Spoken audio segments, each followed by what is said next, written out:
Hey peeps, welcome back to the newest episode of Just Ask the G.O.A.T with yours truly, Neira the G.O.A.T. If this is your first time listening, thank you so much. I hope that you enjoyed the podcast. If you're a returning guest, what's down, cousin? I'm so happy that you're back. Let's get into this week's episode. So I wanted to do something a little different this week, and I wanted to highlight the GOAT's Artist of the Week. And this week we are highlighting my very own cousin, Crucial. And we are going to be listening to a snippet of his new single, Magnolia Bouquet, the remix featuring Keedy Black. Take a listen. Baby, I gotta tell you, nothing to sell you, but when I smell you, I swear I hear choirs singing just like Mahalia. You wine fine, shorty divine, one of a kind, you can't find one she tailored. I might gotta mail her a letter or tell her breath of her is like an inhaler. She my heart till organ failure, I can't wait nor scale you. Your shape I regard as regalia. She the wave, I'm a sailor. Baby, I cross the water for you. Ain't nothing new, you know the bridge will cost $1 to move. And I ain't never too far, I'm far from the truth. What's harder to do, planning it or following through? I was dazed and confused, blame the phase of the moon. You lose love being lazy, yeah, crazy but true. Before the bloom, let a nigga know what I gotta do. She said sunlight, water, and crew. Sure. My Magnolia Bouquet, my cherry Kool-Aid, I never knew another one so sweet. There's something in the powder beignet, I adore her taste, and I can't get enough of my share. Make sure to check out Crucial on all streaming platforms and on social media. His info will be in the show notes. Now let's get into this week's episode. It feels so good to be back in front of a camera. Like, oh my goodness, where you been, girl? Where you been? Hey peeps, welcome back. My name is Neira, aka Neira the G.O.A.T. I know it's been a really long time since the last time I made a video, but I just wanted to update you guys as to what has been going on. So let's see. I think the last video I made might have been around, I don't even know, but there's been a lot going on. So I entered back into school. I'm now a full-time student. I started last fall at the community college near me, and I am continuing my education in English literature and writing. And so we are now into the spring semester. So last semester, it took me a while to get back acclimated. It was about 13 years since I left my old university, and now I'm back in school. I'm very excited. I'm very happy to be back in school. Who would have ever thought? Because I have been anti college for a very long time, and so I've never stopped reading. I've never stopped writing. But it's very exciting being back into school with a more mature perspective on education and my stance on all of that. So last year, I got the opportunity to apply for the New Orleans Jazz and Heritage Festival Foundation grant, and I pitched them a short film of which I've been writing, and that has turned into all sorts of other projects that I have been doing that I cannot wait to share with you all in the next, you know, whenever. I'm not giving it a timeline, but I have been working behind the scenes, and yeah, I have just been pivoting. You know, life is so interesting because you can think that it's going to go one way, and then you make one decision and your trajectory has changed in a way again. But the cool thing is you get to pick up projects and put them back down as often as you like. And so I'm excited because being back in school has kind of reignited creative juices for me as a writer, and it's allowed me to pick up some projects that I started a couple of years ago and that I put back down. And so yeah, I've been working on old projects. I've been introducing some new projects. As you can see, I've turned the room that I'm in into a complete store. Like, this is a closet, and it has all of my flashcards, well, index cards up here of stories and everything that I'm working on. Behind this setup, I also have a door that has all sorts of things on it, and so I'm kind of surrounded by my ideas now that I have no choice but to look at them and actually do them, which is very exciting. But yeah, I just wanted to come real quickly and say that for any creative out there that's had to pivot or that's in a moment of reflection, because sometimes you need those as an artist, as a creative, Take the time that you need to reflect. Take the time that you need to recalibrate. Take the time to get your nervous system back to a place of safety. I had to do that. It has been, I won't necessarily even say that it's been totally rough, but I have faced my fair share of challenges over the last 3 years. And navigating being a full-time creative, navigating a non-traditional way of life, a non-traditional way of earning an income. And it has had its challenges. A lot of the times, though, we don't realize that we are sometimes getting exactly what we wanted and exactly what we prayed for. And I think that it's important to be able to still see that in the midst of what could be considered to be a challenge or a rough time. And so, as you guys know, I'm back in Louisiana. I'm back in my hometown. And that has had its fair share of humbling moments, I guess you could say. But also at the same time, it's been so much of a joy. It's been so much fun being able to reconnect with my family, my friends, and being closer to the kids. I've had my fair share of insight of what I should be doing with my children. Listen, as a divorced mother of 2, and my children live with their father, I have gotten all sorts of thoughts and idea around how I should be doing this. But honestly and truly, what I didn't get at the beginning, like 3 years ago, whenever they moved here with their dad, what I did not understand was that this was time that was well needed for me. Again, sometimes creatives don't realize, like, you need the space to be able to create. You need the safety to be able to create. You need time to yourself. On the other side of traumatic events or loss or grief, like, you need time to be able to process life. And it is in the reflection, it's in the processing that a lot of the times some of the greatest stories are actually birthed. And so I'm super excited because what felt like an ending actually ended up becoming the greatest, like, launching pad for me. And I'm still watching all of the things come together in front of me, which is why I've been kind of quiet and not really putting much out. But I know y'all miss me. I know y'all miss me, and I miss y'all too. And so I just wanted to come back to let you guys know that I'm alive, I'm well, and we will be kickstarting the Artist Way. About 3 years ago, July of 2022, no, July of 2023, yeah, July of 2023, I purchased the book, The Artist Way, and I think I got about halfway through.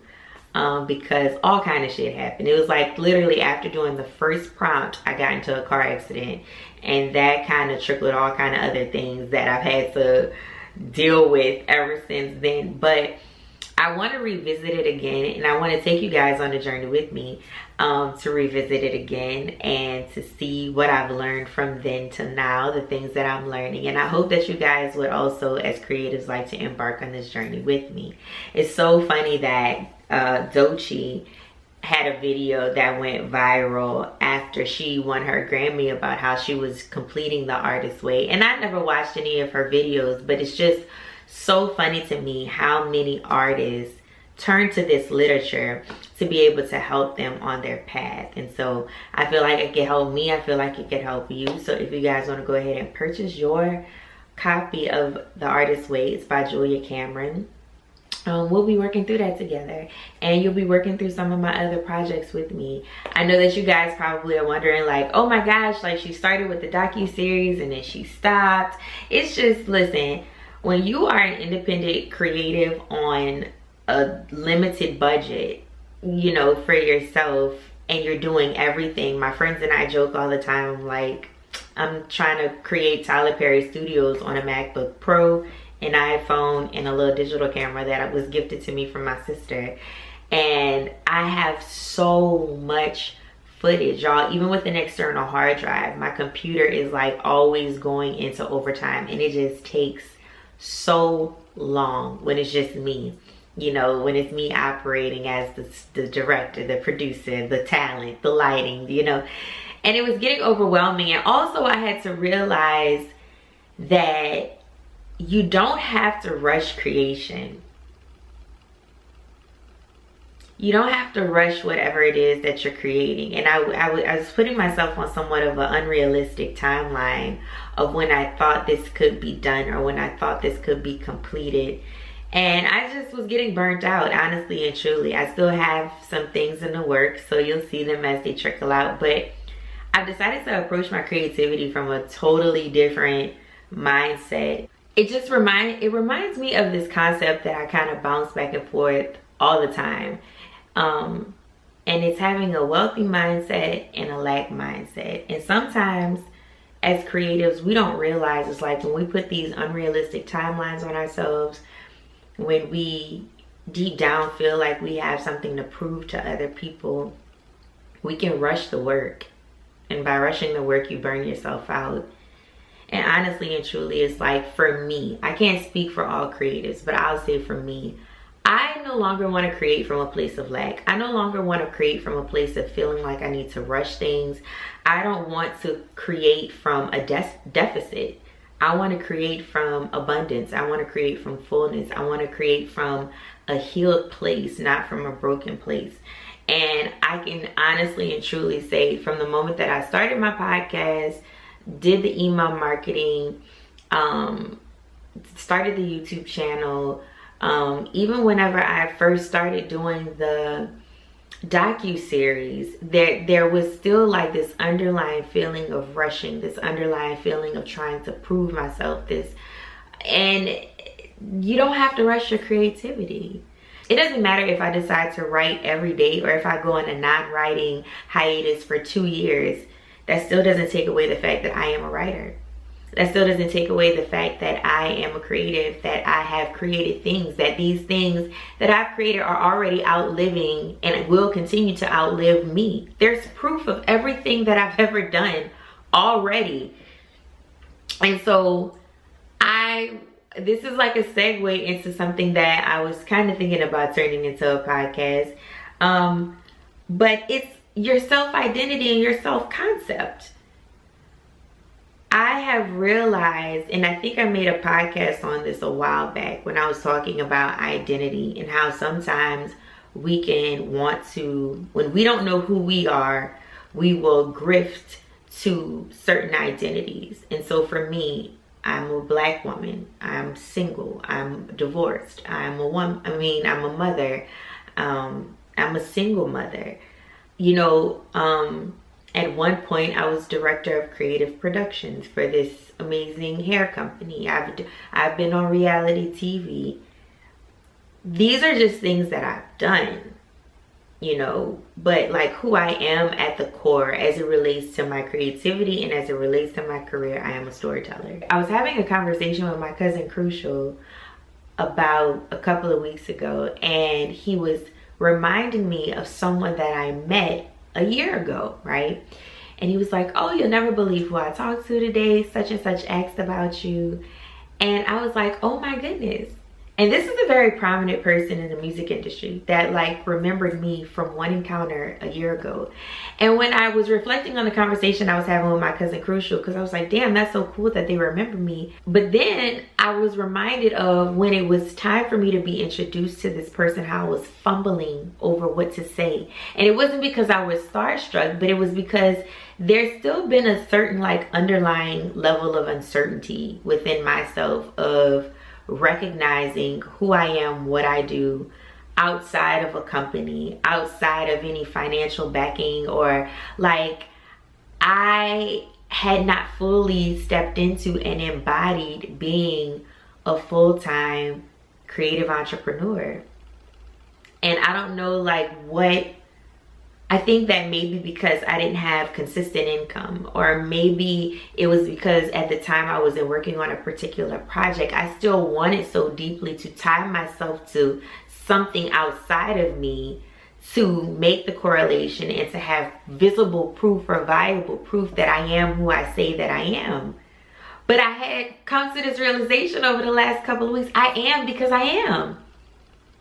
I don't have to prove anything to you. I don't have to show a body of work. I don't have to do, like, I am who I am because I say that's who I am, and that is who I embody. That is who I identify with.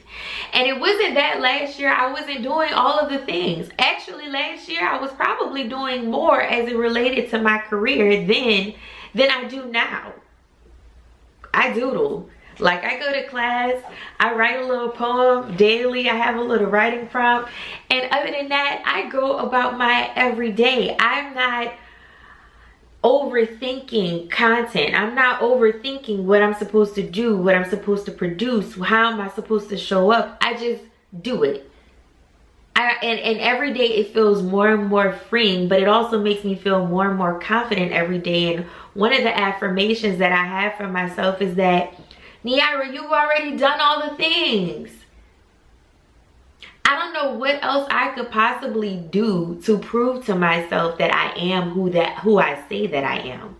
How other people choose to perceive me, regardless of what I say or what they think I should be doing or how they think I should be showing up, that doesn't have a fucking thing to do with me. But I already know for myself. I have 5 television commercials.